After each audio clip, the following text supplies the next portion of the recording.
അമ്മു, നീ എന്താ ചെയ്യുന്നേ? വായോ, സ്കൂളിലേക്ക് റെഡി ആകാം. വരുന്നു കുട്ട, ഒരു 5 മിനിറ്റ് ഈ ഗെയിം കൂടി കളിക്കട്ടെ. അമ്മു, സമയമാകുന്നു. സ്കൂൾ ബസ് 9:30 വരുമല്ലോ. വേഗം വരൂ അമ്മു, റെഡി ആകണ്ടേ? ഭക്ഷണം കഴിക്കണ്ടേ? ഞാനിന്ന് സ്കൂളിൽ പോകുന്നില്ല. അതെന്താ അമ്മു? എന്നും പോകുന്നില്ലേ?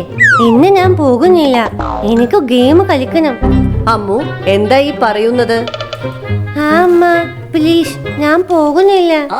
അമ്മു, നിനക്ക് ഗെയിം കളിക്കാനുള്ള ഫ്രീഡം ഒക്കെയുണ്ട് എന്ന് വെച്ച് നീ അവസരം മുതലാക്കരുത്. എത്രയോ പേർ കാശില്ലാതെ കഴിവുണ്ടായിട്ടും പഠിക്കാൻ പറ്റാത്ത അവസ്ഥയിലാണ്. ഞാനിത് അച്ഛനോട് പറയാൻ പോവുകയാ.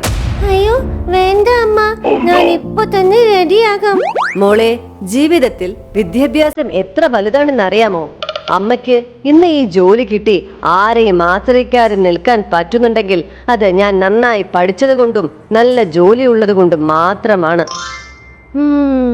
ഇത് കേൾക്കുമ്പോൾ എന്നോട് ദേഷ്യം തോന്നാം. പക്ഷേ മോള് വലിയ ആളാകുമ്പോൾ അമ്മ ഈ പറഞ്ഞത് എന്താണെന്ന് മനസ്സിലാകും. ശരി, വേഗം സ്കൂളിലേക്ക് റെഡിയാകൂ. സോറി അമ്മ, ഞാൻ ഇപ്പൊ തന്നെ റെഡിയാകാം.